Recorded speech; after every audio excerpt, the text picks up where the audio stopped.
Olá, bom dia a todos. Vamos entrando, a casa é sua. E vamos hoje falar sobre um tema para lá de interessante. Andressa, primeira pessoa a entrar. Bom dia, Andressa. Roberta, Jéssica, outra Roberta Serra. Vamos entrando, a casa é sua. E vamos lá. Bom, obrigado pela presença de todos aqueles que estão entrando. Hoje nós vamos falar sobre essa conexão, essa diferença, né, de união estável. União estável traz grandes problemas, grandes questões para nós do mundo jurídico, na medida em que nós temos esse limiar tênue entre namoro e união estável, assim como temos algumas questões também relativas à diferença entre casamento e união estável. Então, assim, namoro, união estável, casamento. Hoje, até em razão do tempo, nós não falaremos sobre essas questões relativas, diferenças entre casamento e união estável. Nós vamos focar hoje nesse limiar entre namoro e união estável. Bom, primeiro é preciso pensar que o namoro, ele não traz nenhuma consequência jurídica. Não tem consequência jurídica que decorre do namoro. Mas é possível que exista uma sociedade de fato no namoro. Aí é outra história. Mas aí não é no campo do direito de família. Assim como quando se rompe um noivado, um namoro, não cabe uma indenização no campo do direito de família, mas é possível uma indenização no campo da responsabilidade civil, pelo vexame e tal, mas aí é outra história. No direito de família, do namoro não decorre nenhum direito, mas é preciso lembrar que é possível que haja uma sociedade de fato no namoro. Por exemplo, namorados compram um carro juntos, né? E o carro estará só no nome de um, né? Porque o carro, esse é um dos problemas aqui que nós temos de partilha, porque o carro não dá para colocar em nome de duas pessoas. Então está no nome do namorado, mas se a namorada comprovou que pagou o carro, é claro que ela tem direito à metade do carro. Mas aí não é na esfera do direito de família, aí é na esfera da sociedade de fato, tá? Bom, então o namoro, ele não tem prazo de validade. O namoro, eu conheço pessoas que namoraram 50 anos. Eu tenho uma tia que namorou 50 anos e eu tenho certeza que era namoro. Da mesma forma, que o namoro não tem prazo de validade, a união estável não tem um prazo fixo para que ela se caracterize. Aí vamos voltar um pouco na história. Essa história da união estável, que passou a chamar assim esse nome união estável a partir da Constituição de 1988. Antes chamava concubinato. Então essa palavra feia, né, pejorativa, a gente até falou sobre isso ontem na live de ontem, mas o concubinato, que o Código Civil ainda assim a denomina, mas é como uma sociedade de fato. Antes o concubinato, ele tinha, quando então assim se chamava, e ele tinha um prazo para caracterizar, que era 5 anos. De onde surgiu isso? Da Previdência Social. O direito previdenciário sempre contribuiu com o direito de família para ajudar a evoluir o direito concubinário. Então, estabeleceu-se 5 anos. Antigamente, todo mundo pensava e sabia, olha, se tem 5 anos, já virou união estável, né? Isso surge das leis do direito previdenciário. Bom, aí quando veio a Constituição, tentaram regulamentar a união estável, inclusive para distingui-la de namoro, e fizeram 2 leis. A lei 978, que é de 1996, e a lei 94, esqueci o número da lei aqui, mas são 2 leis que não interessam agora, que elas não foram revogadas, mas foram revogadas naquilo que compartilha, naquilo que contraria. O que diziam essas leis? Essas leis foram importantes porque a primeira, que é daqui a pouco vou lembrar o número dela, né, que é a lei 9478, lembrei, 9478, que ela disse que tinha um prazo de 5 anos, como vinha dizendo no direito previdenciário. Bom, só que isso começou a surgir muitos problemas. Bom, e se tinha 4 anos e meio, não era união estável? E tá faltando um mês para completar 5 anos, será que não é união estável? Bom, aí veio a lei 9278 e acabou com o prazo. E que dizia lá no artigo 1º que era união estável. A relação duradoura entre um homem, contínua, duradoura entre um homem e uma mulher, né? Então acabou com o prazo. Bom, isso é bom e é ruim. Acabou com o prazo porque realmente pode ser que 50 anos de namoro não caracterize uma união estável. E pode ser que 1 ano de união, de namoro, seja uma união estável. Então, a questão da caracterização da união estável não está no prazo. Mas o prazo é importante, ele é um prazo razoável, né, que garanta uma estabilidade, porque ao final desta equação, o que tem que se considerar é constituir família. Bem, então, isso, vamos voltar um pouco atrás nessa dificuldade, porque antigamente era fácil, olha, vive junto, tem relação sexual, é concubinato.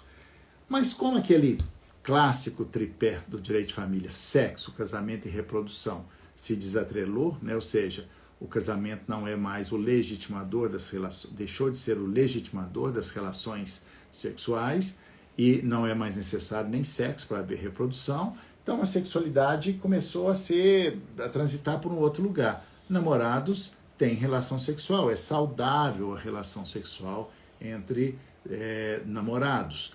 E com isso fez-se uma grande confusão, porque esse era o denominador, era a distinção entre namoro e união estável. Então não é isso mais. Então o que é que caracteriza uma união estável para distingui-la de namoro? Não é uma questão simples, porque vejam só a equação que nós precisamos fechar.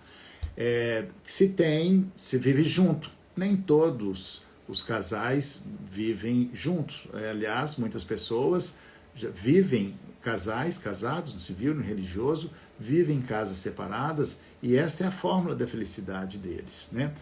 Filhos. Nem todo casal quer ter filhos. Se fosse assim, um casamento no civil, no religioso, um casal sem filhos, seja porque escolheu não ter filho, seja porque não pode ter filho, não pode caracterizar a família. Quer dizer, então, não é isto por si só que vai caracterizar ou descaracterizar. E mais, namorados às vezes têm filhos, né, sem planejar, desejado, mas não planejado, que vai constituir ali então apenas uma família parental, mas não uma família conjugal.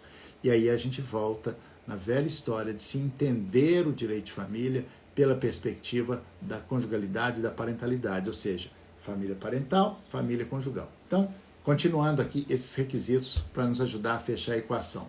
Viver sob o mesmo teto, ter filhos, né? Ser conhecido, ser publicidade, né? Que tenha a relação, seja pública e notória.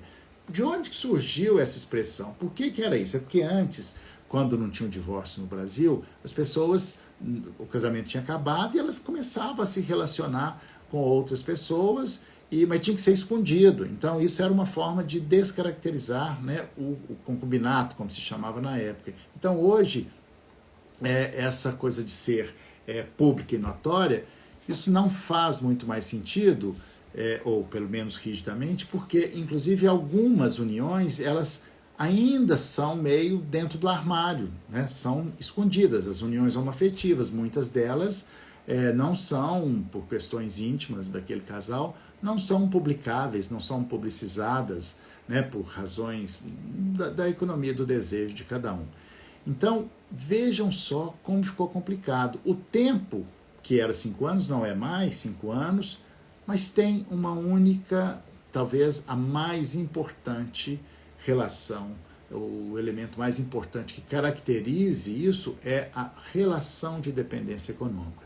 Mas também ela por si só não é caracterizadora ou descaracterizadora. Por exemplo, um casamento ou mesmo uma união estável com contratos pelo regime da separação obrigatória de bens, aquele casal, olha, nós queremos ter economias separadas, né? Então não tem relação de dependência. Mas na maioria das vezes, esse elemento ainda é o que mais ajuda a definir se é união estável ou não. Lá, quando esses assuntos vão parar na justiça, que é muito mais comum do que a gente imagina, às vezes um detalhezinho muda tudo para caracterizar ou descaracterizar a união estável. Esta união estável, por exemplo, a maioria dos casos que eu ganhei, já perdi também, claro, nós advogados ganhamos e perdemos, nem sempre ganhamos, né? Como diz a Elis Regina, nem sempre ganhando, mas sempre aprendendo a viver e a jogar. Então, naquela música que é da Elis Regina, um detalhe que, na maioria dos casos em que eu ganhei, foi a demonstração da relação de dependência econômica. Por isso é que às vezes não adianta a gente fazer contrato de namoro. Não que não seja bom. Eu faço muito contrato de namoro e recomendo. Mas aquilo é um indicativo. Mas ele por si só não é a garantia de que aquilo não estará caracterizado como namoro. Porque é como no contrato de trabalho, no direito do trabalho, é o contrato de realidade. Eu falo que é um namoro, mas pratico atos de companheiro, aí então não vai descaracterizar o contrato, claro. O contrato de namoro é válido, é eficaz? Sim, desde que ele não seja para fraudar. Bom, essa confusão, né, eu escrevi muito sobre isso, foi meu primeiro livro, foi sobre isso, Concubinato e União Estável, que está incorporado aqui nesse meu livro, Direito das Famílias, que está aqui na página 186, é o capítulo 5 deste livro, e que eu quero ler um trechinho que eu transcrevo aqui do Zeno Veloso sobre isso. Ele diz o seguinte: nem sempre é fácil distinguir essa situação, a união estável, de outra, o namoro, que também se apresenta informalmente no meio social. Numa feição moderna, aberta, liberal, especialmente entre pessoas adultas, maduras, que já vêm de relacionamentos anteriores e vai por aí afora. Então, o Zeno Veloso, nosso saudoso Zeno Veloso, ele fala disso de uma maneira interessante e que introduz, foi um dos primeiros a usar uma expressão, e aí eu introduzo uma expressão nova, que é namoro qualificado. Porque se isso tem um limiar muito tênue, né, quando foi... porque namorados têm relação sexual, né, e como é que surgiu essa história do namoro qualificado? Que foi usado pela primeira vez pelo STJ em 2015, pelo ministro Marco Aurélio Belize, no RESP, se alguém quiser anotar aí, para quem não conhece, acho que todo mundo já conhece, mas é o RESP 145464-3, procedente do Rio de Janeiro. Ele diz o seguinte, nesse RESP, só para a gente encadear o raciocínio. O propósito de constituir família... antes vou contar para vocês como é que surgiu essa história. Dois namorados que viviam aqui no Brasil, eles foram para estudar, fazer pós-graduação nos Estados Unidos, e lá eles não tinham sentido eles morarem separados, passaram a morar juntos. Então, olha só, esse requisito de morar junto nem sempre é um requisito essencial por si só caracterizador. Até porque namorados hoje vivem juntos para poder dividir despesas do apartamento, mas são só namorados, né? Então, olha só como esse conceito vai ficando complexo. Mas eu quero encerrar essa nossa conversa, que poderia ficar falando 2 dias sobre isso, né? Esse julgado aqui de 2015, vou ler um trechinho para vocês, que ele usa pela primeira vez na jurisprudência a expressão namoro qualificado. O que é isso?